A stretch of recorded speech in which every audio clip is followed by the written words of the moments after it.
Recuerda que puedes escuchar este audio horas antes de su estreno y sin publicidad suscribiéndote en cesarvidal.tv.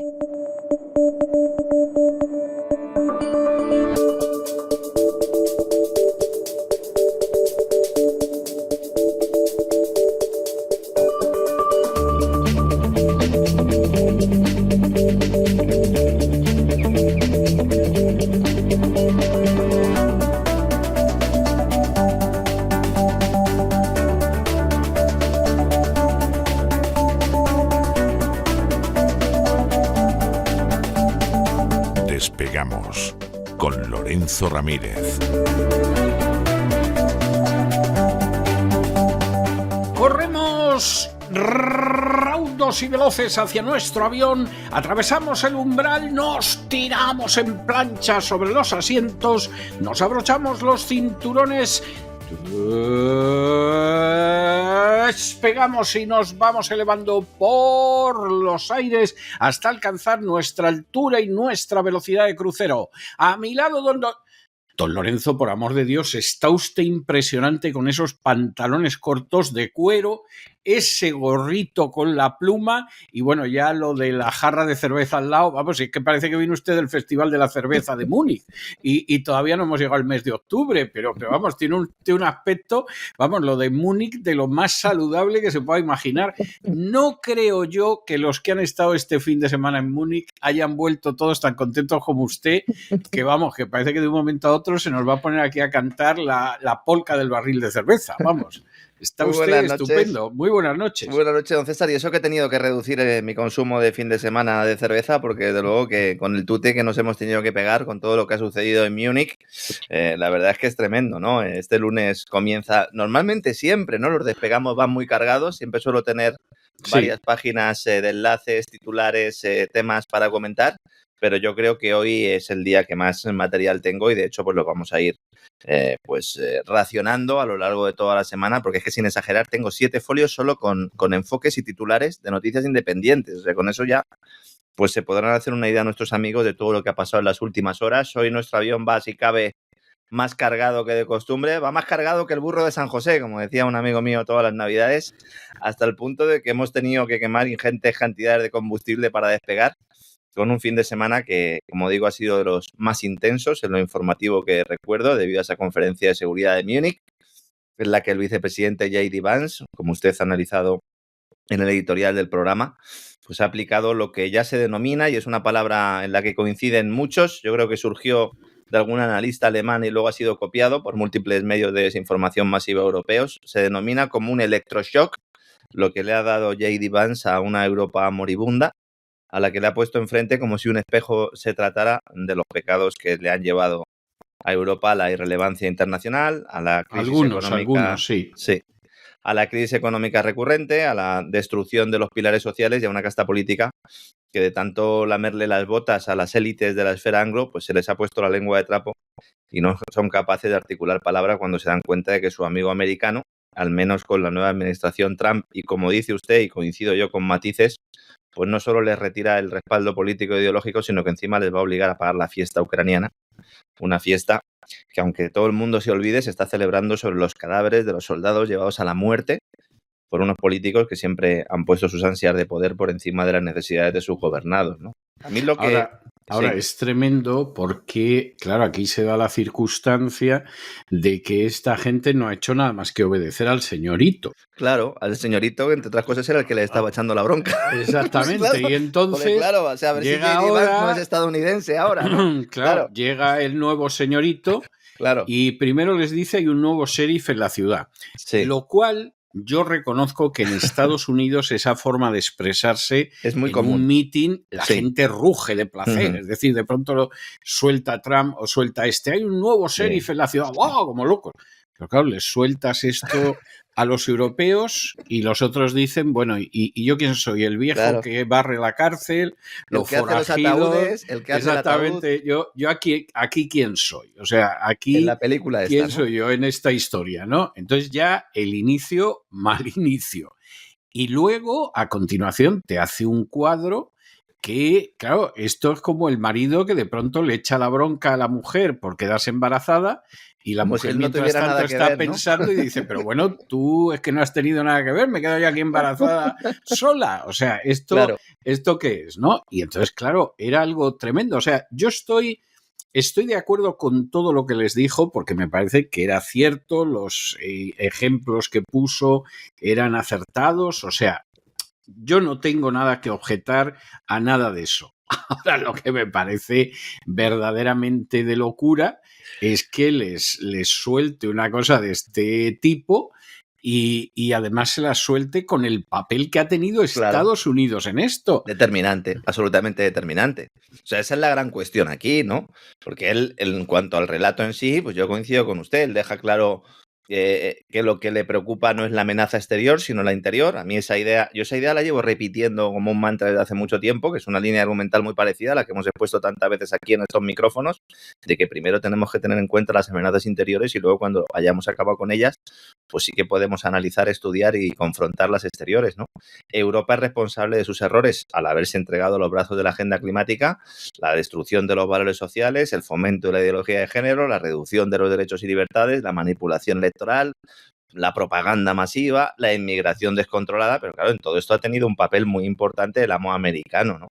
Y el amo anglo. En definitiva, estos pilares de una agenda globalista que hasta ahora y con el paréntesis del primer mandato de Trump, aunque con matices, insisto, pues había sido impulsada desde Londres y Washington, algo que Vance elude mencionar por razones evidentes, porque en este caso es responsable. Yo entiendo que hay mucha gente que ve esto como un cambio del mundo. Yo les diría que se compraran una silla y a ser posible que sea una silla cómoda. Es decir, nunca se produce un cambio de paradigma como el que nos venden. Pero aquí estamos en una operación, una PSYOP muy importante. ¿Que llevan razones en los mensajes que se están planteando? Evidentemente. ¿Que yo entiendo que haya gente que tenga esperanza? Hay gente que está convencida de que dentro de 4 años el mundo va a ser otro. Bueno, pues quítense esa esperanza. Una cosa es tener esperanza, intentar, bueno, pues tener una serie de ideas, una serie de predicamentos, incluso una serie de acciones que puedan llevar a cambios concretos y otra muy distinta que nos vayan a vender aquí una moto del nuevo mundo, una especie de nuevo, no sé, Jesucristo que ha llegado a la Casa Blanca. Y a lo mejor he empleado bien el término, ¿no? Porque aquí también tenemos un componente importante de carácter mesiánico. Claro, si uno analiza el discurso de Vance, no se le puede poner un pero. Hace referencia al pucherazo electoral de Rumanía, donde no se ha permitido que el candidato no atlantista forme gobierno, anulando comicios. Habla de las dificultades para formar gobierno de coalición en Austria, tras haber ganado el Partido Nacionalista del país. Hay una frase que él dice en un momento dado que a mí me parece muy reveladora. Dice, si de lo que quieren defenderse los gobiernos europeos es de sus propios votantes, entonces no hay nada que Estados Unidos pueda hacer por ustedes. Pero yo le digo al señor Vance, ¿es que no han manipulado las elecciones en Europa a los Estados Unidos? ¿Es que no ha intervenido Estados Unidos en todas las elecciones del este de Europa?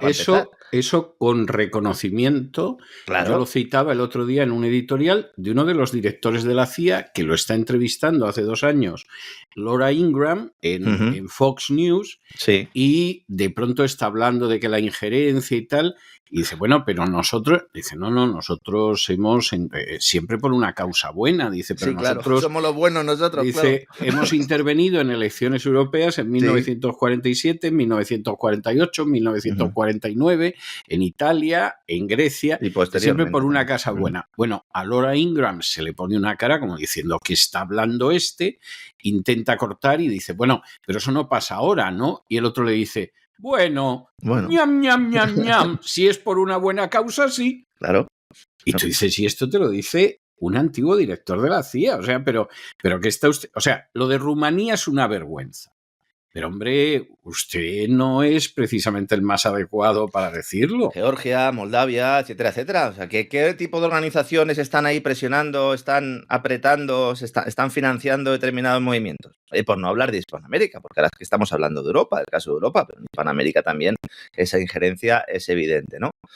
Él menciona y se centra mucho en las elecciones alemanas, que se celebran pues, ya dentro de 6 días, indicando además o pidiendo que no haya cortafuegos en referencia a ese veto que los partidos alemanes con la CDU de Merz a la cabeza, que es un anglófilo a todo esto, que a lo mejor alguien no lo sabe. Merz es un anglófilo además confeso, que en el momento en el que se acercó a Alternativa por Alemania y dijo, oiga, pues igual podemos llegar a algún tipo de acuerdo, rápidamente el establishment con Merkel a la cabeza le dijo, ni se te ocurra, llegar a un pacto con Alternativa por Alemania, y ahora Vance lo que dice es, oiga, ¿y por qué no puede llegar a un pacto la CDU con Alternativa por Alemania? Mañana vamos a hablar a fondo de esta previa electoral, porque hoy hay muchas cosas, pero el escenario más probable es un pacto, es un gobierno de coalición entre la CDU y Olaf Scholz, aunque quede el tercero o aunque quede el cuarto, ¿no?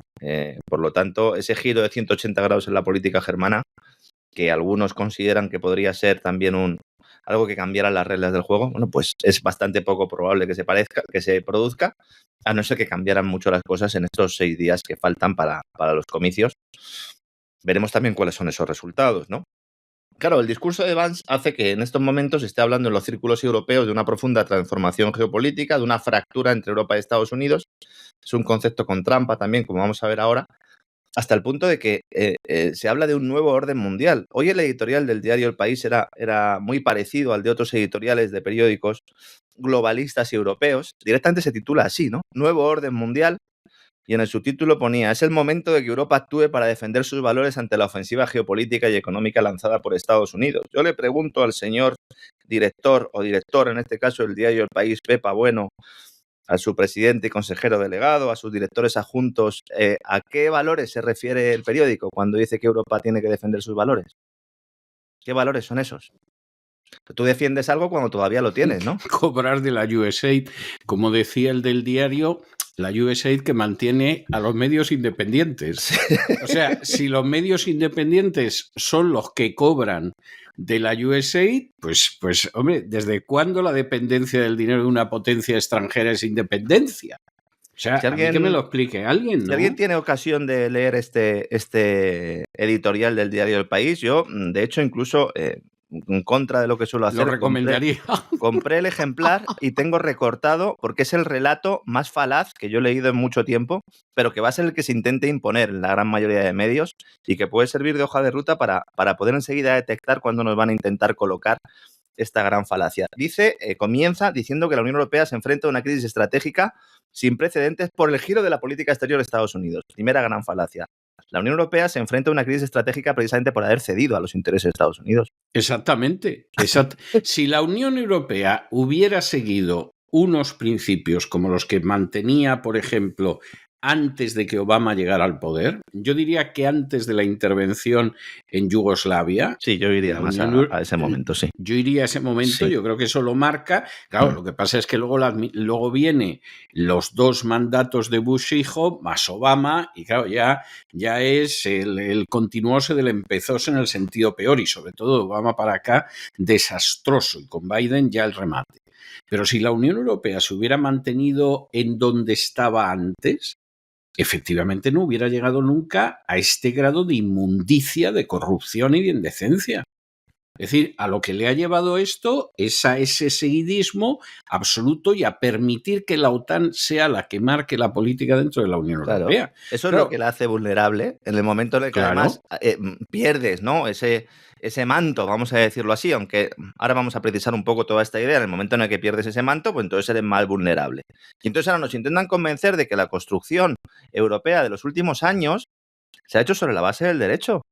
Pero vamos a ver, señores, es justo lo contrario.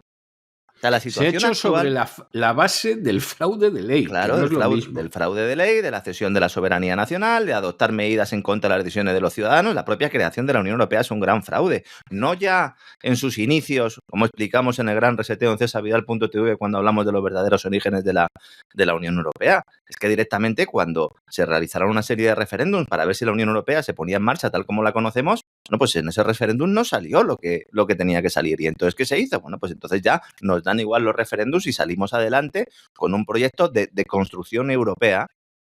De construcción europea. Ahora, y esto también lo exponía en este editorial el diario El País, insisto, es muy parecido al que he visto en otros medios europeos y por eso lo menciono expresamente. El mensaje es, ya que perdemos la ascendencia, ya que perdemos la tutela de Estados Unidos, es el momento de que Europa se exprese con una sola voz, no con 27. Agenda globalista en vena. El embrutecimiento de las relaciones internacionales, del cual se está hablando mucho de esta idea en los últimos días, viene derivado precisamente de esa ruptura del derecho internacional y sustituir el concepto por ese falso orden basado en reglas que ya en su momento Joe Biden, en un artículo del New York Times firmado por él en el año 2022, puso como elemento central de lo que luego sería la cumbre de la OTAN en Madrid y lo que luego serían también las reuniones del G7. Es decir, esto es la consecuencia natural. Mucho más salvaje, mucho más directa, probablemente, pero es la consecuencia natural. Es donde desemboca el río de haberte orinado sobre el derecho internacional. Es que, claro, como decíamos, sí nos orinamos en el derecho internacional, pero nosotros somos los buenos. Entonces podemos hacerlo. De hecho, es nuestra labor. Eso de que la diplomacia hace de paso un modelo imperialista, en el que las grandes potencias se reparten el planeta y sus áreas de influencia, que es otra de las ideas también que estaba en este editorial, implica no ver cuál es la realidad. ¿Qué pasa? Que cuando nosotros los europeos estábamos en ese grupo, ese modelo bruto, de fuerza bruta, era bueno. Y ahora que vamos a perder, insisto, entre comillas, esa ascendencia, ese manto, ya no es bueno. Europa no puede asumir un papel activo en la geopolítica global porque no tiene nada que ofrecer. Tuvo que ofrecer, no tiene nada que ofrecer. En lo político ya lo estamos viendo, pinta absolutamente nada. Y en lo económico, que todavía podría alguno decir, bueno, aunque tenemos una recesión, tenemos un estancamiento, todavía seguimos siendo una potencia económica. ¿Qué vamos a hacer? ¿Sancionar a las compañías tecnológicas norteamericanas de las cuales dependemos? ¿Vamos a sacar más regulación para intentar oponernos a una política comercial de Estados Unidos que al final ese exceso de regulación lo que está haciendo es minar nuestra capacidad para nuestro propio desarrollo? Cuando se habla de autonomía en materia de defensa, ¿a qué autonomía se refieren? Si todas las compras de armamento acaban al final ese dinero en las cuentas de las compañías de Estados Unidos. Y luego lo de tener una política exterior común, ¿a costa de qué? ¿A costa de pasar por encima de las soberanías nacionales de Hungría, por ejemplo, o de otros países? Digo Hungría porque a lo mejor es el único que se está oponiendo un poco a toda esta locura otanista. En estos momentos están reunidos en una cumbre europea, la cual Macron se ha autodenominado ya el presidente de los Estados Unidos de Europa. La ha convocado él en París y él, con el británico Keir Starmer de la mano, les están diciendo al resto de países europeos lo que hay que hacer. Esto es un respeto por el derecho, por la legalidad internacional, es un respeto por las soberanías, es un respeto por las democracias europeas. Starmer ha dicho que va a mandar soldados británicos a Ucrania para que estén con los soldados franceses, que van a ser los que van a liderar la fuerza de pacificación, así lo denominan ellos, cuando se llegue a un acuerdo para el cese de hostilidades. Starmer no debe recordar que la última vez que Gran Bretaña y Francia fueron a una guerra juntos la perdieron, ¿eh? Y además fueron también tutelados por él mismo, ¿no? Bueno, fue en Egipto, la Operación Mosquetero de 1956, y perdieron la guerra porque llegó a Estados Unidos Eisenhower, que tenía bastante sentido común y que no dependía tanto de los lobbies sionistas, y que les dijo, ya se están ustedes marchando de aquí, los israelíes del Sinaí. O sea que, en fin, ellos verán. Es que hay gente que no se consuela con el hecho de no ser ya un imperio. Cosa que es muy lamentable, pero que yo hasta cierto punto comprendo, porque hay gente que sigue apelando todavía a la conquista de América por Hernán Cortés. O sea que no me sorprende como que los estos dicen que el imperio les duró más, ¿no? Que Trump ha enterrado el legado de Reagan para beneficiar a Stalin, que también hay de todo. Bueno, botica, eso ¿no? eso hay que ser un imbécil total para decirlo, ¿eh? O sea, eso es de ser un cretino, pero con letras mayúsculas, ¿eh? Es no haber entendido absolutamente nada, ¿no? Y bueno, y te pueden decir eso y luego enterarte que reciben dinero de la USAID también. Que, bueno, a ver cómo. Que el fin de semana ha estado fino, vamos. A ver cómo se concreta eso, ¿no? En esa cumbre, además europea, hay protagonistas. Uno, la primera ministra danesa, que no ha pintado nada en ninguna cumbre, pero ahora sí. Mette Frederiksen, que es ella la que está en esa cumbre, porque no es una cumbre en la que se reúnan todos los líderes, no, han decidido ya hacer un grupo, una cúpula, para que tome las decisiones. Es decir, se pasan toda la normativa europea por el arco del triunfo. Totalmente. Esa necesidad de unanimidad que Ursula von der Leyen lleva tanto tiempo querer enterrar o queriendo meter en el armario, de facto ya lo están haciendo. Primero crearon una conferencia de seguridad, de la cual hablamos en el pasado gran reseteo, además pues empleamos bastante tiempo analizándolo, de cómo se están secuestrando determinados organismos que ya representaban poco las voces europeas, pero que ahora la van a representar aún menos. Entonces se ha hecho una guardia de corps, un comité de crisis, con las decisiones las toman Macron y Starmer. Dice, ¿Starmer está en la Unión Europea? No, pero da igual, porque va a tomar las decisiones, porque ahora se convierte en el primo zumosol OTAN. Porque esa es la historia. Es decir, no es rompemos la OTAN, no, es Starmer diciendo, sí, a partir de ahora ese ejército europeo o ese despliegue de soldados europeos va a seguir bajo tutela OTAN, pero bajo mi tutela británica.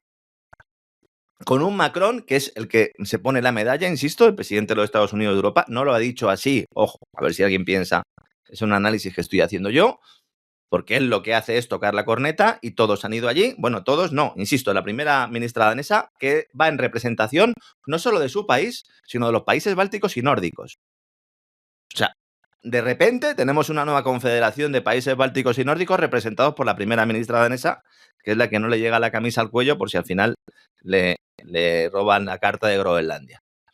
También la presidenta de la Comisión Europea, evidentemente, von der Leyen, el canciller alemán Olaf Scholz, que tiene un pie fuera, del gobierno, o los dos pies fuera del gobierno, pero que cuidado porque su partido podría, insisto, entrar en un gobierno de coalición, veremos si con él o no, está variando mucho los mensajes. Scholz, pues es un tipo que tiene que tener chaqueta de todos los colores porque ha defendido una cosa y la contraria, pues un día sí, otro también. ¿Qué personaje Scholz? Además de ser un lacayo infecto. Un lacayo, sí, pero repugnante. Sí. El otro día lo veo en un debate y suelta que la culpa de todo lo que pasaba en Alemania, la economía, no sé qué y todo, que de eso la culpa la tenía Putin. Sí, claro. Y de verdaderamente.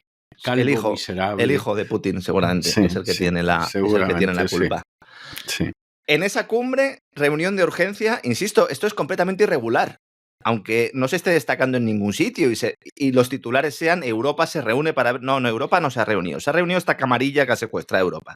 Porque también ahí está el primer ministro polaco, Donald Tusk, la primera ministra italiana, Giorgia Meloni, presidenta del G7 también, etcétera, etcétera, y Sánchez. Es decir, Sánchez también está en esta cumbre. Importante. Oficialmente, se está produciendo la reunión en estos momentos, todavía...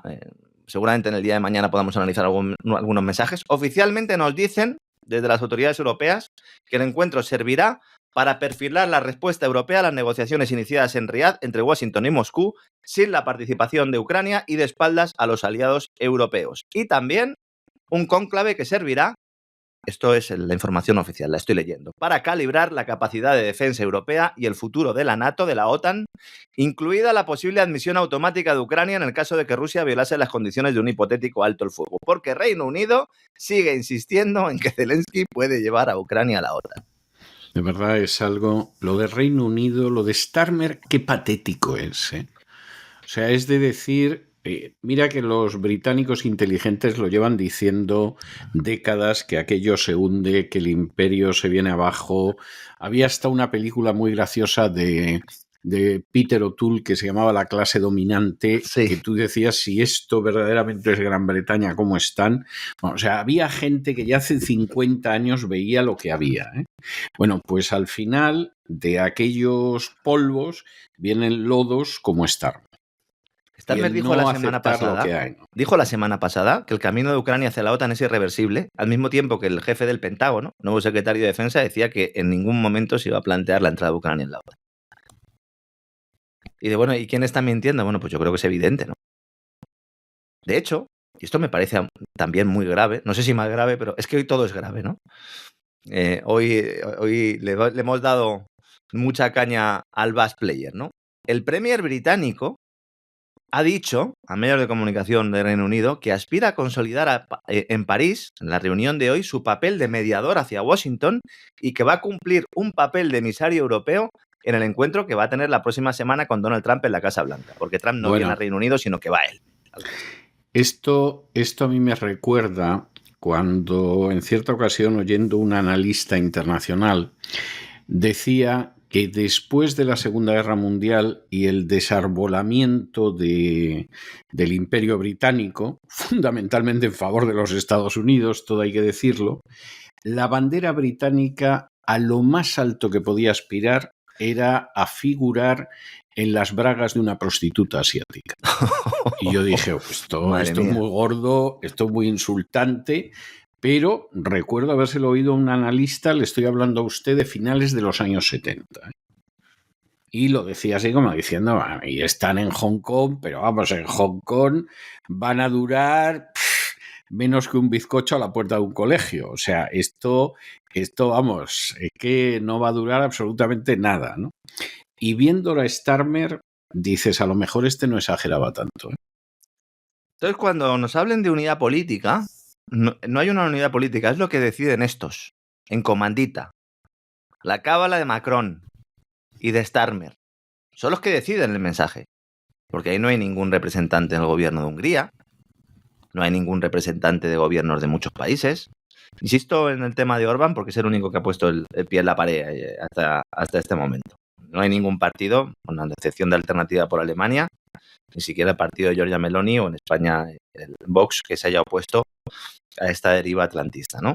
Esto también es importante tenerlo en cuenta. ¿Qué unidad política va a tener Europa para todos estos desafíos? Evidentemente no puede tener unidad política porque hay países que no pasan por ese aro. Hemos mencionado el caso de Hungría, hemos mencionado el caso de Rumanía, tenemos el de Eslovaquia.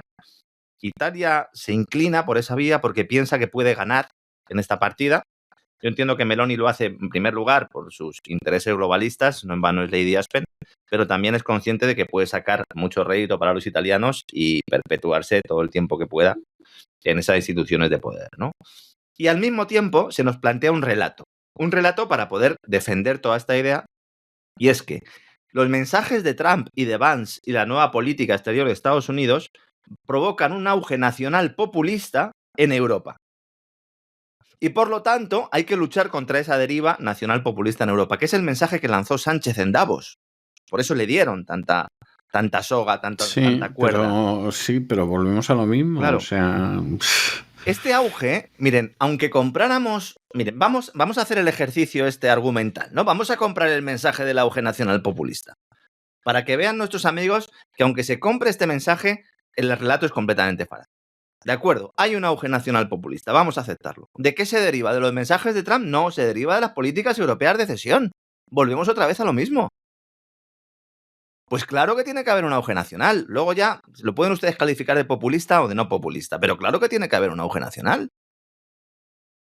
Pero ese auge nacional no es de arriba hacia abajo, es de abajo hacia arriba. Otra cosa es que desde arriba se intente manejar.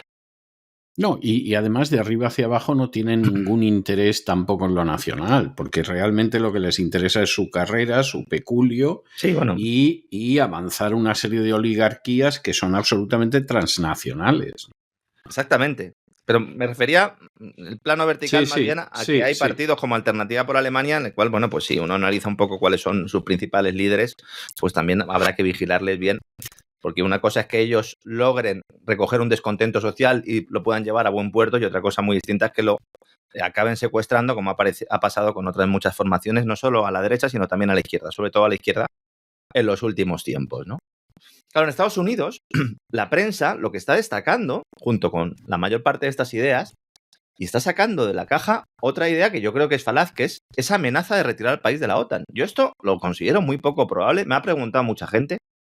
Me ha sorprendido ver la cantidad de periódicos, sobre todo digitales, con cierto renombre, atlantistas. El diario digital político quizás era el que era más evidente, porque el titular era «Es el fin de la OTAN». Mucha gente me ha preguntado, Lorenzo, ¿tú esto lo ves? No, lo que vemos es una remodelación de las estructuras de poder, pero evidentemente no es el fin de la OTAN. Ojalá fuera el fin de la OTAN. Ojalá. No, Dios no se apiadará de nosotros de esa manera, porque claro, para que Dios se apiadara tanto de nosotros como para que se produjera el final de la OTAN, tendría que haber un arrepentimiento de las poblaciones de Europa y de Estados Unidos suplicando su perdón y su misericordia, como sucedió con Nínive para no ser destruida cuando predicó el profeta Jonás.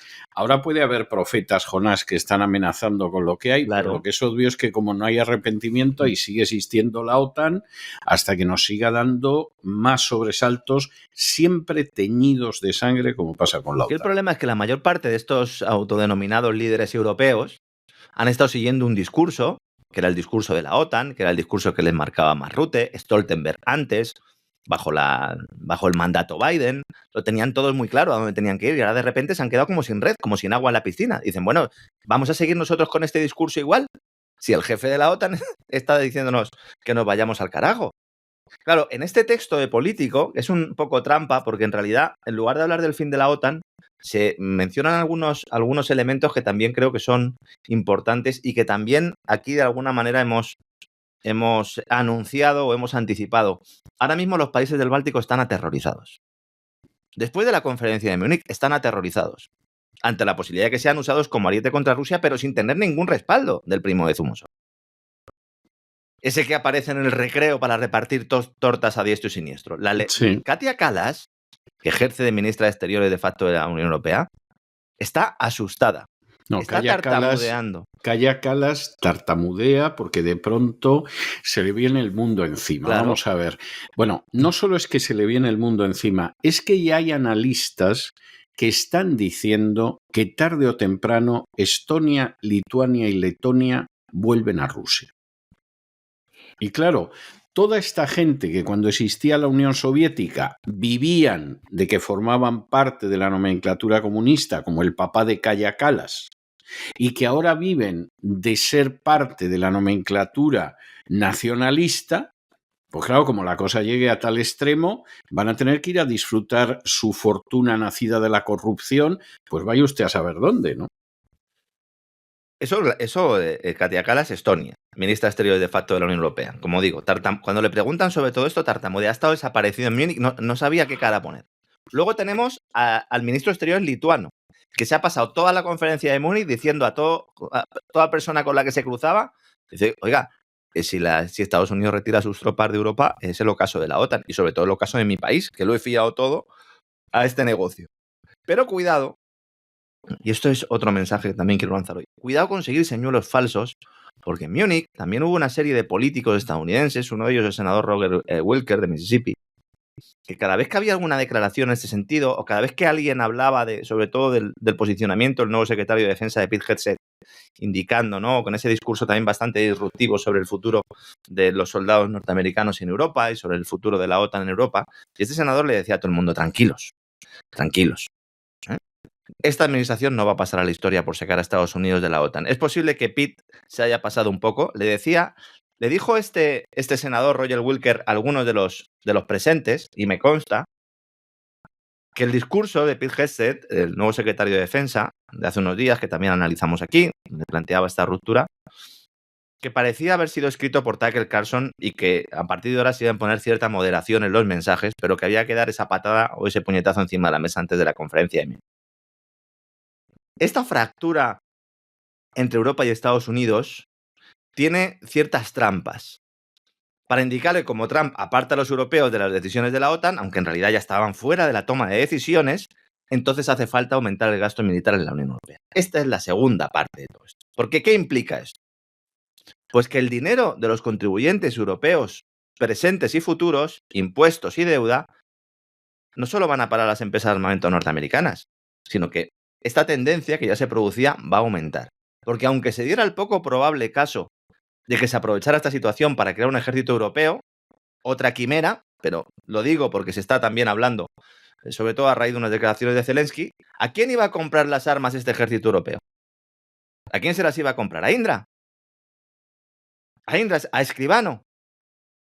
¿A Leonardo, que es la empresa italiana? Pues no, se las iban a comprar fundamentalmente a Lockheed Martin y a BAE Systems. Como no podía ser de otra manera, ¿no? Claro. Que además, este complejo militar industrial de Estados Unidos y también británico mantendrían su poder no solo económico, sino a través de la tecnología ligada a este armamento, satélites incluidos. Porque nos preocupa mucho el espionaje de los chinos, pero ojo, porque toda esta tecnología, la guerra de Ucrania lo ha demostrado. Hay armamento de Estados Unidos que cuando lo entrega un país, Estados Unidos no tiene que dar solo el permiso para utilizar sistemas de guiado por satélite, sino que en muchas ocasiones tienen que ser técnicos norteamericanos los que lo utilicen. De los ucranianos no se fiaban.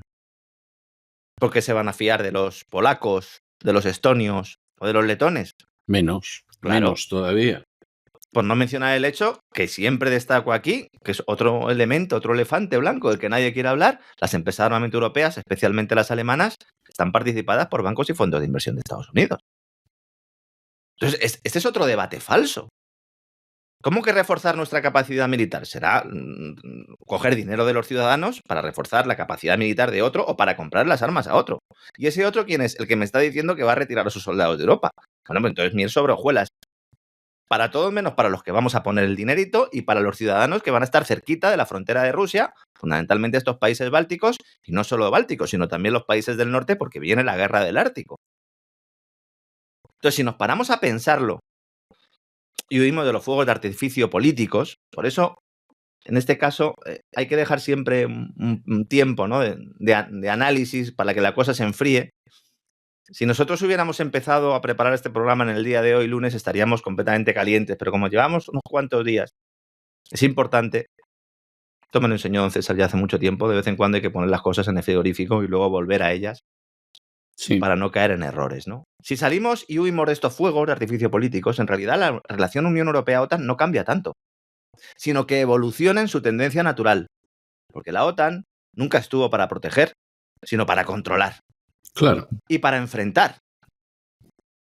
Bueno, esa cita famosa, ¿no?, que usted siempre dice del británico Lord Ismay, primer secretario general de la OTAN, que la alianza se había creado para mantener a los rusos fuera, a los americanos dentro y a los alemanes debajo. Pero es totalmente cierto. Eso no ha o sea, cambiado, uno ve, ¿no? es más, uno ve a los que han ido llegando después, más o menos en aluvión, a la OTAN, y están ahí pues de mariachis, pero no tienen más objetivo. Es decir, y da lo ¿De mismo. mariachis o de arietes, que es casi peor? Sí, da lo mismo que sea España, que sea Portugal, Italia, Holanda, etcétera. Pero Gran Bretaña siempre está en lo mismo. O sea, uno ve la política de Gran Bretaña en la OTAN y la política de Gran Bretaña en la OTAN es mantener a los rusos fuera de Europa, a los americanos dentro y a los alemanes abajo.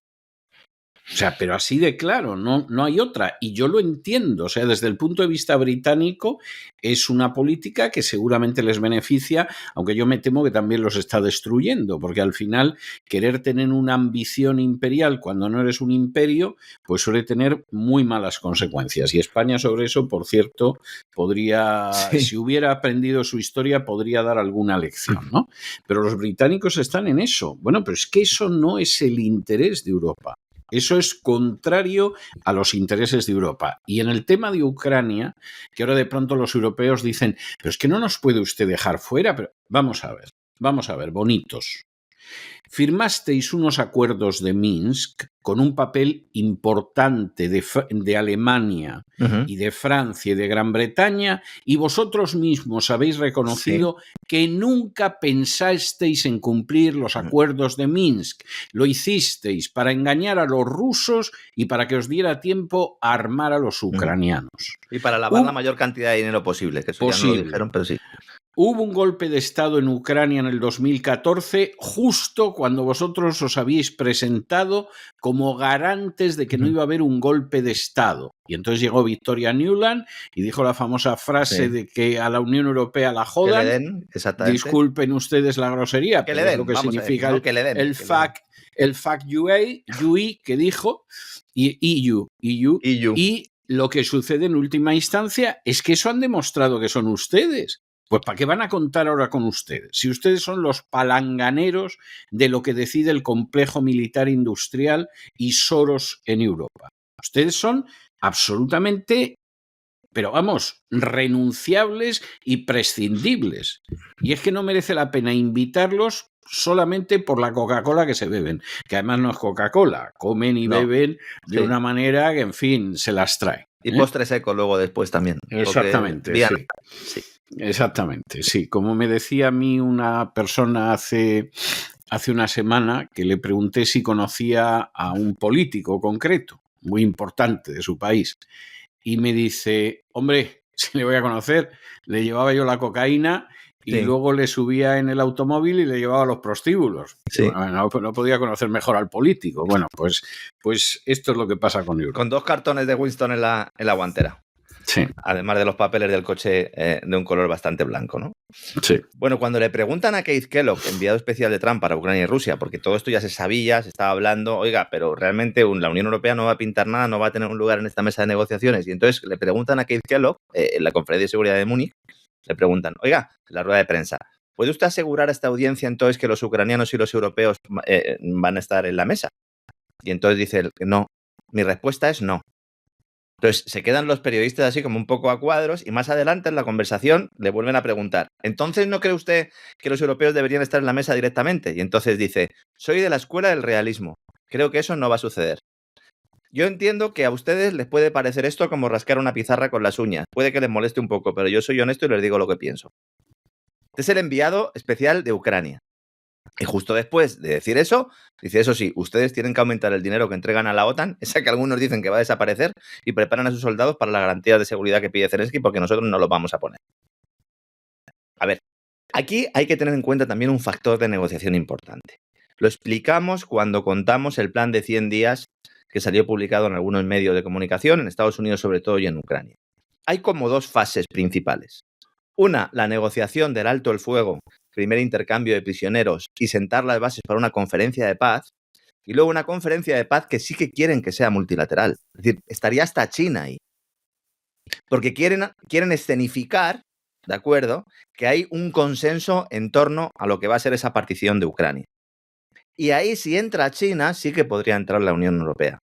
Y entonces, si se produce ese escenario, la administración de Estados Unidos puede decir, veis cómo al final os hemos dejado que os sentéis. Sí, claro, pero entra hasta China, que Claro, usted me dirá que pito toca en Europa, o sea, es que es tremendo, ¿no? Y Zelensky igual, porque ahora ya está diciendo Trump, en las últimas 24 horas, ha dicho que, bueno, que igual se plantean lo de que Zelensky pueda entrar en las conversaciones, pero no en una reunión bilateral, en una reunión trilateral entre Zelensky, Trump y Putin, sino en una reunión Zelensky-Trump y luego Zelensky evidentemente no se reuniría con Putin y luego una reunión Trump-Putin.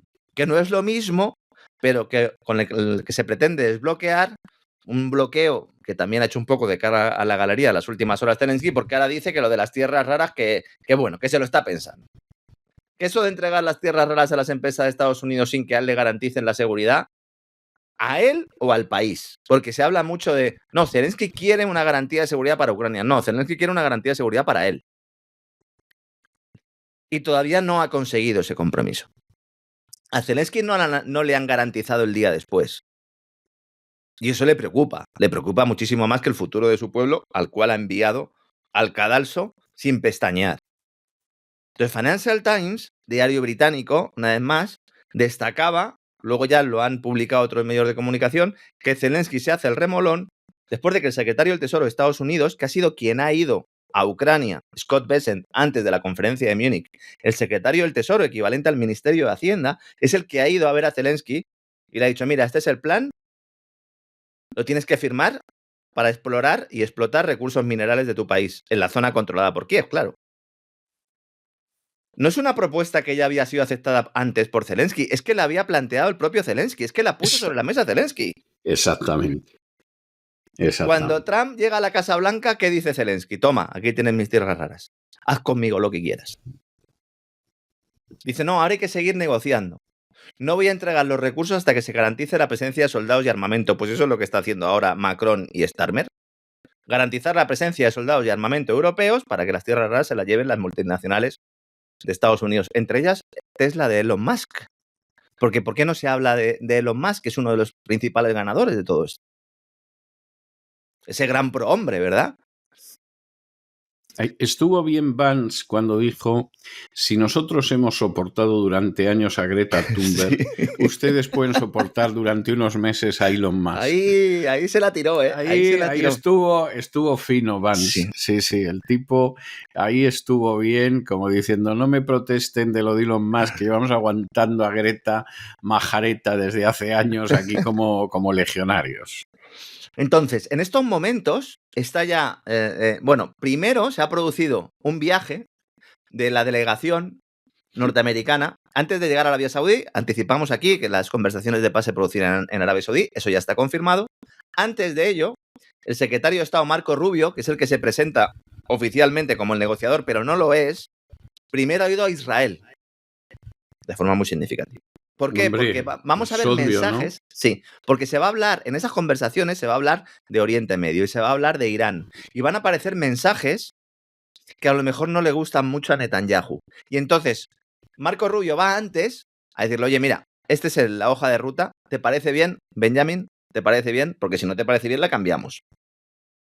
Y en ese equipo, los negociadores no son Marco Rubio y sus muchachos, no sé si lleva muchachas, lo desconozco, sino que los que se reunirán con Sergei Lavrov, el ministro de Exteriores ruso, el equivalente al secretario de Estado, no va a ser Marco Rubio, que va a estar en la conversación, sí, pero quien va a llevar la voz cantante son dos tipos, quienes van, el asesor de seguridad nacional de Trump, Mike Wolf, y el enviado de la Casa Blanca para Oriente Próximo, Steve Witkoff.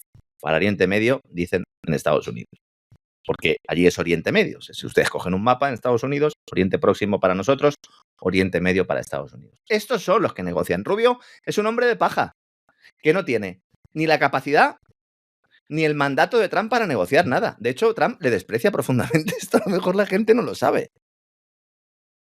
Por eso manda a los halcones de Washington, que son quienes cerrarán el acuerdo para comenzar ese proceso, que si todo sale bien, pondría fin oficial a una guerra, y esto también quiero destacarlo, que en realidad acabó, al menos respecto a la cuestión territorial, hace muchísimo tiempo. Es decir, cuando las tropas rusas ayudaron a las repúblicas del Donbass a parar la ofensiva de Kiev, controlaron los territorios de Jersón y Zaporilla, hubo el cambio constitucional para que estos territorios pasaran a estar bajo tutela rusa, ahí la guerra tendría que haberse terminado. Y no se terminó porque, a pesar de haber perdido, el ejército ucraniano ha seguido mandando soldados a la muerte, a ese frente, porque Rusia no ha avanzado más, porque su intención nunca fue avanzar más que esto. Por eso yo hace mucho tiempo que digo que la guerra tendría que haberse terminado ya, porque no hay una invasión. A mí me hace mucha gracia, ¿no? Y veía algunos periódicos también, el mapa de la invasión. Diga, pero si es más o menos el 20 o 25% del territorio de la antigua Ucrania. Dice, oiga, y si los rusos van ganando, ¿por qué no avanzan más? Pues porque su intención no es invadir Ucrania. Nunca lo fue. Sí. Y esto se repite como un mantra y el personal no se entera. Por cierto, digo Zaporilla, ahí, en Zaporilla, hay uno de los yacimientos de tierras raras más importantes del este de Europa. No de Ucrania, sino del este de Europa. Y este yacimiento va a ser explotado por estas repúblicas, ahora bajo bandera rusa, por propia voluntad. También es importante tener claro esto, porque nos llevan vendiendo la idea de que lo de Crimea había sido un pucherazo en su momento, el referéndum. Después del golpe del Donbass, bueno, pues es que las repúblicas del Donbass han estado años reclamando a Putin que les ayudara militarmente, y Putin se había negado. Sí. De forma sistemática. 8 años, ¿eh? Hombre, pues imagínese. Miles de muertos según informes de la ONU. Y las navidades previas a la intervención militar rusa, cuando nosotros estábamos haciendo nuestros análisis diciendo que Rusia en ningún momento iba a realizar una operación de invasión, y mucho menos una operación de invasión tradicional por tierra, cuando estábamos nosotros planteando eso, Victoria Nuland estaba entregando armamento a Zelensky y le dio la orden de que fuera con todo a masacrar civiles en las repúblicas del Donbass. Esto es historia, señores. No son teorías, esto es historia. De hace 3 años, señores.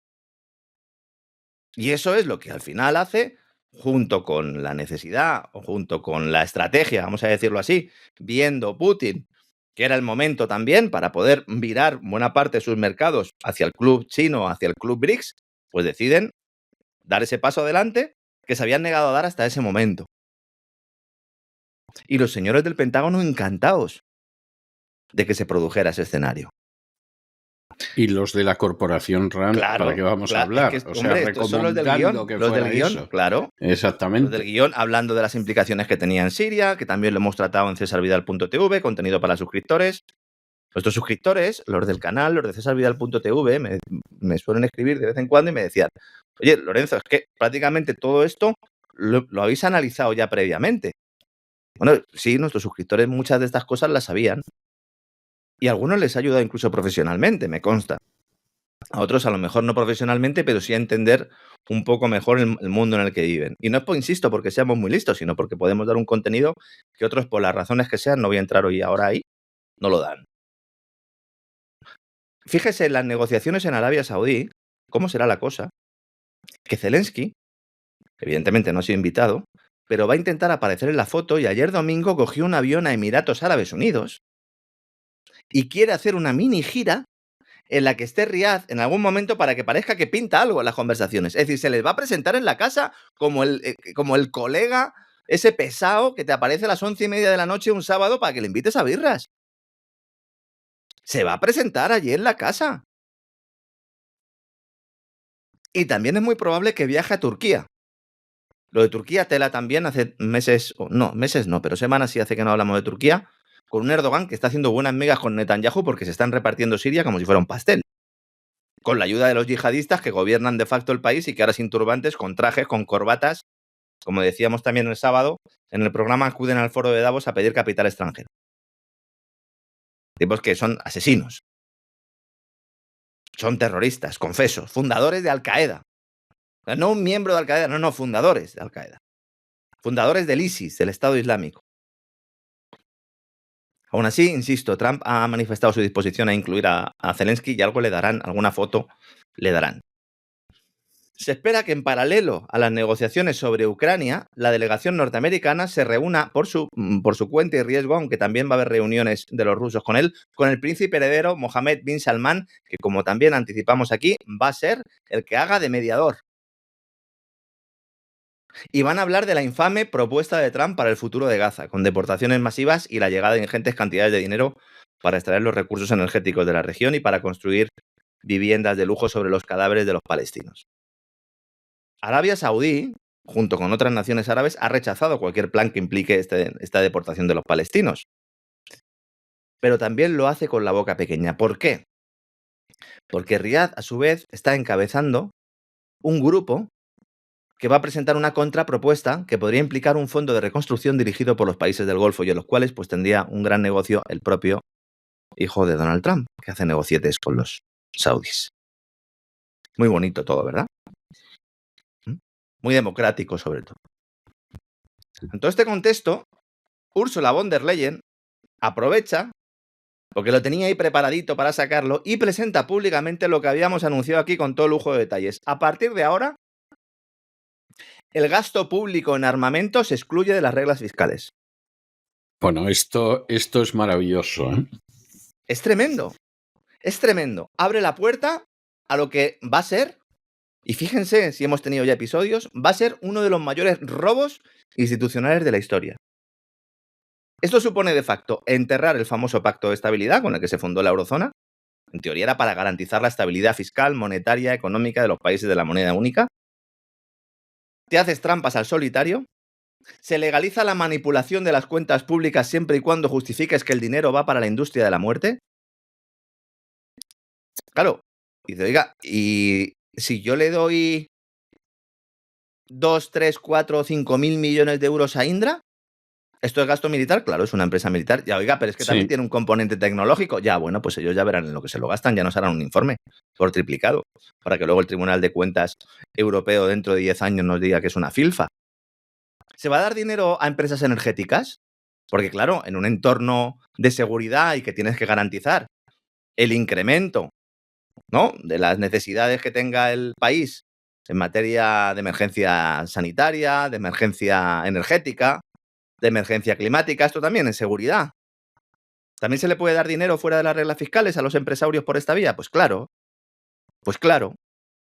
Vamos a ver ahora a las consultoras, a las McKinsey & Company, a las Pricewaterhouse y compañía, Ernst & Young, Deloitte, etcétera, etcétera, hacer informes ad hoc para las empresas para que presenten proyectos de industria militar que no lo sean, para pasarse por el forro las reglas fiscales. Evidentemente.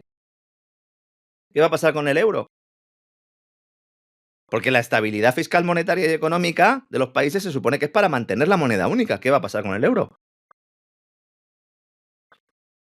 El Tesoro de Estados Unidos dando palmas con las orejas. Los gobiernos manirrotos de Europa dando palmas con las orejas. El complejo militar industrial europeo, en cuyo capital están las empresas norteamericanas, dando palmas con las orejas. Ahora darle la máquina del Banco Central a aumentar la capacidad de endeudamiento de los tesoros de los países europeos. ¿Hasta cuándo? Esa es la gran cuestión. Las reglas fiscales se metieron en la nevera durante la gran reclusión de la crisis sanitaria para poder crear la mayor cantidad de euros de la nada que se ha creado en la historia. Solo en un año, la mayor de la historia. Hace un año se recuperaron pero manipulándolas. Hicimos aquí un análisis de esas reglas fiscales que yo me había leído el nuevo proyecto. Yo decía, bueno, pero esto plantea tantas cláusulas de escape que al final no la va a cumplir nadie. Y ya decíamos, esto es papel mojado. Bueno, es que ahora ya directamente No es que sea papel mojado, es que Ursula von der Leyen dice que el gasto militar no cuenta. Y a calzón quitado se les dice a los ministerios de Hacienda que tienen barra libre. Y además... Es un delirio, ¿eh? Es un delirio. Dice, no, estamos defendiendo a la Unión Europea. No están defendiendo ustedes nada, se están suicidando. No están logrando ninguna independencia, todo lo contrario. Y además empleando, como dijo von der Leyen, el mismo mensaje que también usó el general de la OTAN, el mando supremo de la OTAN en Europa. Hablamos el sábado en el programa en el cual pues explicamos o expusimos cómo en el foro de Davos había intervenido este hombre, con ese concepto orwelliano, que es Ucrania necesita la paz a través de la fuerza. Otra vez. Hasta Mario Draghi, autor del plan Draghi, dice, oye, taparos un poquito, porque es que, claro, va a ser difícil vender esto. En Financial Times, Mario Draghi ha hecho un análisis, un enfoque que a mí me parece muy adecuado. Dice, bueno, nos quejamos mucho de los aranceles de Estados Unidos, pero los aranceles se los ha puesto Europa a sí misma con barreras internas y con un exceso de regulación importante. Ya hay un cálculo del Fondo Monetario Internacional que yo no lo conocía y que ha indicado el propio Draghi en el artículo en Financial Times, luego he ido a confirmarlo y efectivamente es así. Es así el cálculo. Otra cosa es cómo se haya hecho este cálculo. Y es que las barreras internas en Europa equivalen a un arancel del 45% para las manufacturas y del 110% para los servicios. Claro, el comercio entre los países de la Unión Europea es menos de la mitad del nivel de comercio entre los estados de Estados Unidos. Hoy además han salido datos con respecto a la balanza comercial europea y el problema, el problema de balanza comercial, vamos a decirlo así, el principal superávit comercial de la Unión Europea lo tiene con Estados Unidos. Y el mayor déficit lo tiene con China, lo cual es algo bastante normal. Pero la solución a todo esto, y esto es lo que ya chirría, es que Draghi dice, ¿y cómo arreglamos esto? Dice, bueno, hay que hacer un cambio de mentalidad y hay que ir a un cambio radical con el que Europa, atención, tenga en cuenta el coste colectivo y no tan centrado en objetivos individuales. Golpe.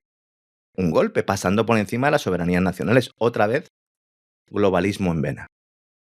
No, las soberanías nacionales les importan tal que un pito. O sea, no, aquí no nos vamos a engañar. Es el momento perfecto para que Ursula von der Leyen ahora proponga un cambio de los sistemas de votación en la Unión Europea para acabar con la necesidad de que las votaciones sean unánimes. Es el momento perfecto.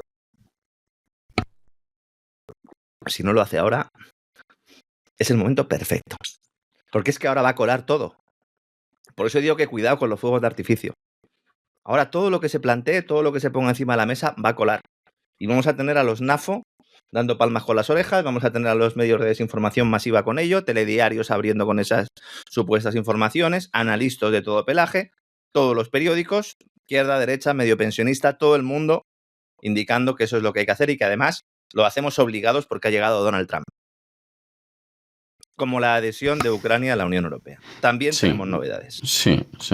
El sábado, es que han pasado muchas cosas. La comisaria europea de ampliación, Marta Kos, dijo que está trabajando a toda máquina, cito textualmente, con su equipo en el proceso de adhesión de Ucrania a la Unión Europea. Van a hacer que esta pertenencia a la Unión Europea sea el punto clave, junto con el envío de soldados, para la garantía de seguridad para el país y Europa. Es lo que se nos va a plantear, lo que se nos va a exponer, mejor dicho. La señora es eslovena. Y ha dicho que la integración gradual basada en el mérito y la enorme energía de la parte ucraniana son la base del camino acelerado de la adhesión de la Unión Europea. No le ha crecido la nariz como a Pinocho, porque yo no sé si en Eslovenia les gustan mucho Pinocho o no. Pero vamos a ver, ¿cómo que la integración gradual basada en el mérito? Si vosotros mismos, Unión Europea, publicasteis un informe en el año 2021, antes de la intervención militar rusa, diciendo que Zelensky presidía un país que era un nido de corrupción al que no se le podía entregar ni un solo euro de dinero público. ¿Cómo que integración gradual basada en el mérito? ¿O el mérito es que ha hecho lo que vosotros queréis que hiciera, Volodymyr? Ese es el mérito. Von der Leyen y el presidente del Consejo Europeo, Antonio Costa, dicen sí. Le han prometido a Zelensky acelerar el proceso de adhesión del país a la Unión Europea. El think tank alemán Bruegel ha hecho un estudio de cuál sería el coste económico para el resto de países que Ucrania entrara en la Unión Europea. Porque si hemos hecho una crítica política o estamos planteando o indicando o exponiendo determinados elementos políticos, también hay que ir al económico. Entre 110.000 y 136.000 millones de euros sería el impacto en el presupuesto del bloque. En un contexto de desaceleración, estancamiento, problemas económicos, para todos menos para la industria militar. ¿Se acuerda usted cuando Borrell decía aquello de que se iba a quitar dinero de los presupuestos de educación, Sí, de sanidad? de educación, de sanidad y de pensiones. Bueno, pues Lo eso es lo íbamos que a pagar con eso. Bueno, pues eso es, básicamente. Entre estos 110.000 y 136.000 millones no están los costes de reconstrucción, que se están cifrando en estos momentos en 450.000 millones de euros durante los próximos 10 años.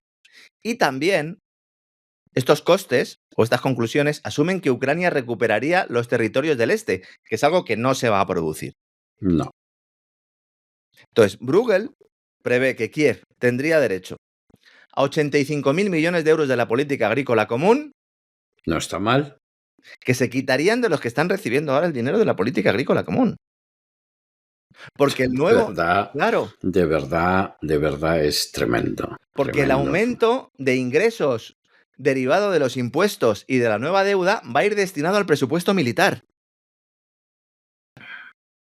Entonces, como el programa se aplica en función de las hectáreas, la política agrícola común, las tierras cultivadas, Ucrania sería el mayor beneficiario, con su poderoso sector agrícola, que ya no es suyo, sino que es de las empresas agroalimentarias estadounidenses.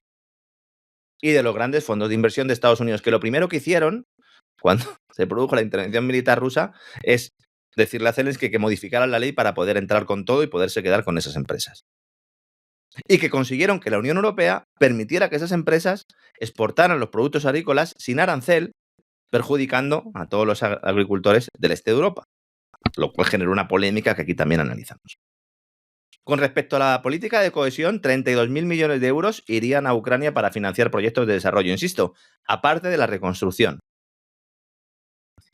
Ojo, porque la asignación de fondos de cohesión tiene un tope del 2,3% del Producto Interior Bruto de cada Estado miembro. Si lo quitaran, Ucrania tendría derecho a 190.000 millones de euros, que es 6 veces más. Y si no existiera el tope, dado el nivel de subdesarrollo que tiene Ucrania, ese estado que nos presentan como un estado moderno, la Ucrania del oeste, porque es que la Ucrania del oeste es la que estaba subdesarrollada, la del este es la que está desarrollada, ojo, pues tendría que recibir 190.000 millones de euros. Claro, el think tank Bruegel, después de hacer todos estos cálculos, en la parte final dice, nosotros recomendamos que la Comisión Europea, en lugar de meter directamente a Ucrania en el club, que ofrezca un proceso de ampliación gradual que permita a Ucrania ir logrando progresivamente estas ventajas de la Unión Europea, como por ejemplo suprimir determinadas tarifas, permitir el pago en euros y conseguir que poco a poco los sectores implicados de otros países se puedan adaptar, porque si haces una adhesión express de la noche a la mañana, ¿qué va a pasar con los agricultores españoles, por ejemplo? O con los franceses, o con los italianos. La política agrícola común es 1/3 del gasto total de la Unión Europea. 1/3. Y el propio Parlamento Europeo, ya no Bruegel, sino el Parlamento Europeo, el pasado enero, publicó un informe poniendo el foco en esta cuestión, calculando que la redistribución de fondos podría traducirse en recortes medios del 15% en las ayudas de los agricultores de los Estados miembros actuales. Esto va a tener unas consecuencias telúricas. Y ojo, porque la idea es también meter a países de los Balcanes occidentales, lo cual aumentaría todas estas cifras. Ahí, Bruegel planteaba 3 escenarios de ampliación, uno gradual, este que acabo de mencionar, otro más rápido que coincidiría con la incorporación de los Balcanes occidentales, los que pasen por el aro, porque ya sabemos que Serbia no pasa por el aro, y luego un escenario que ellos denominan, los alemanes, el escenario Big Bang, porque entrarían a la vez Ucrania, Moldavia, Georgia y los Balcanes. Y esto, pues supondría una presión sin precedentes, sobre todo para el ámbito agrícola, que no sería prácticamente sostenible. ¿Esto le importa algo a la comisaria de ampliación? Pues parece que poco. Parece que esta señora le parece poco. Parece que... Y ojo, que sea eslovena y que no se esté dando cuenta de lo que pasa en los Balcanes occidentales, manda también tela, ¿eh? Bueno, que no se dé cuenta. Yo creo que más bien que esté convenientemente engrasada, que es una cosa distinta, ¿eh? Pregúntele a cualquier esloveno. Esto porque yo cuando estuve en Inglaterra, haciendo varios intercambios de estos estudiantes y estas cosas cuando era chaval. Bueno, ya, y no tan chaval. Y solía coincidir en una de las casas con un esloveno que me contaba verdaderas barbaridades, ¿no? Sobre lo que estaba pasando en Yugoslavia de primera mano. Y él mismo era muy consciente. Me decía, esto no se puede volver a repetir nunca más. Digo, bueno, pues dentro de 20, dentro de 30, dentro de 40 años se repetirá. Nos lo venderán de otra forma, pero se repetirá. ¿Vamos a ver atentados en los Balcanes occidentales, en los países que no pasen por el aro? Bueno, pues el presidente serbio ya lo ha dicho claramente, que él está amenazado de muerte. Pero está amenazado de muerte por Borrell. No está amenazado de muerte por ningún grupo extraño, ¿no? Muchas cosas han pasado. En la próxima, bueno, durante esta semana vamos a hablar de muchas más cosas. Hay importantes noticias también sobre el tema arancelario, sobre el dinero español del campo marroquí, en Alemania también, el tema migratorio y de cómo las tensiones entre Francia y Argelia están agravando presión migratoria en España. También vamos a hablar de la toma de posesión de Robert Kennedy Jr. y la comisión que va a montar para intentar limpiar de corrupción los ámbitos sanitarios de Estados Unidos, pero hoy no me podía ir sin hablar del fraude de Milei. Me llevan preguntando muchos amigos, muchos oyentes en las últimas horas. Hay gente que está un tanto inquieta con el tema, sí. Bueno, esto, al que le haya pillado de nuevas, es que no se ha enterado de que iba la película. Y para el que no sepa lo que ha pasado, pues Milei ha promocionado una criptomoneda que ha ganado una serie de millones y luego posteriormente se ha hundido, ¿no? Esto fue a través de la cuenta de X, a través de la cuenta de Twitter. Entonces él publicó un mensaje, un post donde decía, la Argentina liberal crece, y a continuación fijaba un mensaje en su cuenta X. Cuando uno fija el mensaje implica que si luego posteriormente publica más posts, publica más mensajes, esos posts se ponen por debajo. Es decir, lo primero que aparecería si uno entra en la cuenta de Milei es este mensaje. Se suele hacer cuando quieres promocionar algo, cuando quieres destacar algo. En su caso, pues parecía que estaba muy interesado en que este fuera el mensaje principal que sale de la Casa Rosada. Recordemos que este hombre es el presidente de Argentina. Entonces, debajo de la Argentina liberal crece, haciendo suyo, haciendo propio todo esto, escribía un texto, de alguna manera, autocelebrando la llegada de una nueva criptomoneda llamada Libra. Y decía, este proyecto privado se dedicará a incentivar el crecimiento de la economía argentina, fondeando pequeñas empresas, financiando, para que nos entendamos, y emprendimientos argentinos. Esto escribió y además puso un enlace a la página de internet del proyecto. Un tag, es decir, una etiqueta con la moneda promocionada y el contrato del token para aquellos que quisieran invertir sus ahorros en este nuevo token. Una promoción en toda regla. ¿El resultado cuál fue? Pues que esta moneda, un meme coin, porque no está respaldada por nada, ganó millones de dólares en muy pocos minutos, los mismos prácticamente que tardó en derrumbarse, dejando pues un montón de pérdidas a los que incautos habían entrado pues animados por el presidente argentino.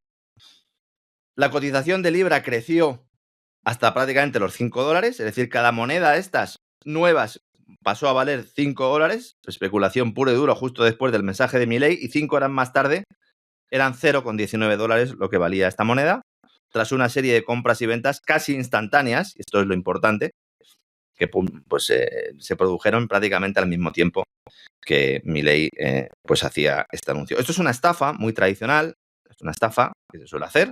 Entonces, tú tienes un producto que no vale absolutamente nada, lo tienes y entonces consigues que alguien te lo promocione, y una vez que te lo ha promocionado, pues tú procedes a vender ante las órdenes de compra de todos los incautos que han entrado ahí. Es una meme coin, como digo, se habla mucho de criptodivisas. Yo recomiendo a todos nuestros amigos, sobre todo a los que estén interesados y no conozcan mucho el mundo cripto, olvídense, cuando les digan algo de criptodivisas, huyan. Es decir, si ustedes quieren de verdad entrar en este ecosistema, piensen en Bitcoin y vean las cosas que puede tener a favor o en contra, o cómo puede adaptarse a sus necesidades de ahorro, de consumo y de inversión. Olvídense del resto. Hay un interés claro de generar un movimiento en torno al concepto criptomoneda. Las criptomonedas todas son así. Unas son meme coins, otras son shitcoins. Shit es la traducción de mierda, por si que me perdonen, pero es así como se denominan. Y luego hay otras pues, que pueden tener alguna característica adicional a la de ser dinero, como por ejemplo el caso de Ethereum, que puedes establecer contratos y alguna cosa más. Pero si ustedes piensan en divisas digitales, piensen en Bitcoin. La empresa que gestionaba esto se llama Keep Network, la empresa detrás del proyecto. Y registró tanto esa web a la cual hacía referencia Milei, Libra, como la página web vivalalibertadproject.com unas horas antes del mensaje del presidente. Está muy bien, está muy bien. Claro. Y allí se presentaba este token, esta moneda, como inspirada en las ideas liberales de Milei. No es que solo se presentara, insisto, es que el propio Milei hacía promoción del mismo. ¿Cuál es aquí la estafa? Esto se denomina un rug pull. Esto es una estafa que consiste en inflar un activo artificialmente para atraer inversores y huir justo a tiempo para quedarse con las ganancias de los que ingresaron más tarde, con una ventaja además, que es que, o con un elemento de gravedad adicional, y es que los que se quedan luego con eso, pues se quedan con algo que no vale absolutamente nada. ¿Quiénes eran los ganadores? Pues evidentemente los que crearon la página web y los que tenían esos contactos con Milei. ¿Cómo sería la cosa? Que se llegó a decir por parte de determinados ejércitos en redes sociales y también impulsados de la Casa Rosada, que se había hackeado la cuenta de Milei y que por lo tanto ese mensaje no lo había puesto él, para intentar reducir un poco la responsabilidad del propio presidente. Hubo silencio. Cual es muy poco creíble. Hubo mucho silencio, Milei no decía nada y cuando ya la situación era absolutamente insostenible, entonces Milei borró el mensaje y hizo una aclaración. Dijo, abro comillas, hace unas horas publiqué un tuit, como tantas otras infinitas veces, apoyando un supuesto emprendimiento privado del que obviamente no tengo vinculación alguna. No estaba interiorizado de los pormenores del proyecto y luego de haberme interiorizado decidí no seguir dándole difusión. Por eso he borrado el tuit. Esto es absolutamente impresentable. Y además, adicionalmente, atacó a los que le criticaban con la frase siguiente. A las ratas inmundas de la casta política que quieren aprovechar esta situación para hacer daño, les quiero decir que todos los días confirman los rastreros que son los políticos y aumentan nuestra convicción de sacarlos a patadas en el culo. Se ha definido al mismo. De verdad, de verdad. Se ha definido. No solo por el tono, sino porque si hay una rata inmunda de la casta política, precisamente que confirma todos los días nuestra convicción de que hay que sacarlos con una patada en el trasero, voy a ser yo un poco más elegante que Milei. No, pues uno de los casos es usted, señor Milei. Es usted. Él dice que no tiene nada que ver. En octubre del año pasado, este hombre, Milei, se reunió con los directivos de la empresa Keep, está en cuestión, Keep Network, para, según dijo en aquel momento la empresa, explicar cómo la tecnología de inteligencia artificial descentralizada de Keep se alinea con la visión de Argentina de convertirse en un centro tecnológico global. Esto se produjo en el marco, hay que estudiar un poco, señores, en el marco del Tech Forum en Argentina, en un evento organizado precisamente por Keep Protocol, donde el presidente Milei se reunió con el consejero delegado y cofundador de esta empresa y hablaron de esta idea. Cuando se publica el tuit Milei y en 5 minutos se da cuenta todo el mundo de que esto es una gran estafa, hay un momento en la propia residencia presidencial en el cual Milei llama a los abogados y consulta con hombres de confianza para analizar las eventuales consecuencias legales de su actuación, dándose cuenta de que ha podido cometer un delito. Los analistas, abogados fundamentalmente, le tranquilizaron diciendo que no era un delito, atención al argumento, porque no realizó esa publicación como funcionario, sino en un mensaje de su cuenta particular de las redes sociales. Está muy bien. O sea, cuando cometes un delito, pero no es como funcionario, César, sino como privado, no es delito. Eso es. Bueno saberlo.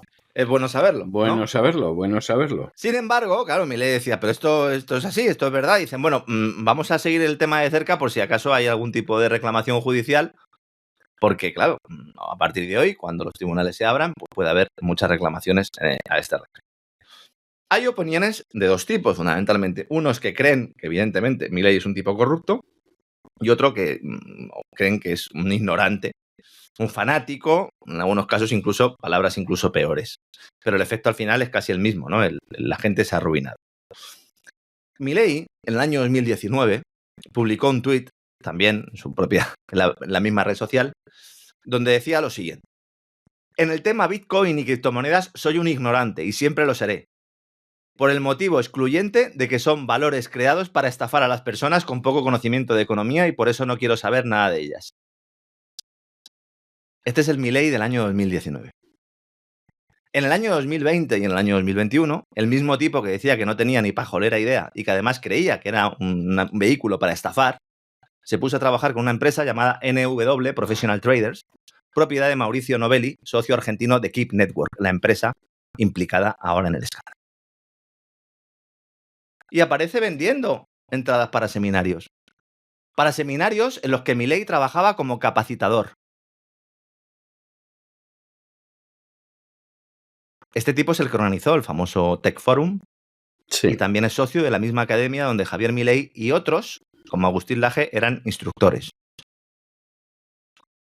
Están borrando un montón de evidencias de su participación con esta gente en las redes sociales. Hay mucha gente que está ahora mismo pues intentando sacar pantallazos, intentar buscar capturas, aunque en internet al final queda todo registrado y es fácil de conseguir. No es la primera vez que esto pasa, si es que ya ha pasado. Es que cuando era diputado, él promocionó a una empresa que se llamaba CoinX y en 2023 la empresa fue denunciada por fraude y 4 de sus directivos terminaron en la cárcel. Y preguntado por esto, Milei dijo que solo había dado una opinión profesional.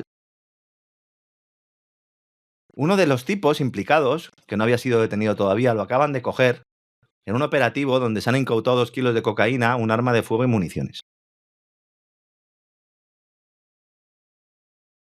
Una pistola 9 milímetros, 8 cartuchos, clorhidrato de cocaína para hacer aproximadamente un par de kilos, 2 teléfonos móviles, $900, 190.000 pesos, un Rolex.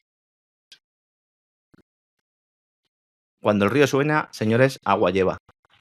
Si no tienes ni idea de criptodivisas, ¿qué haces promocionando a determinadas empresas?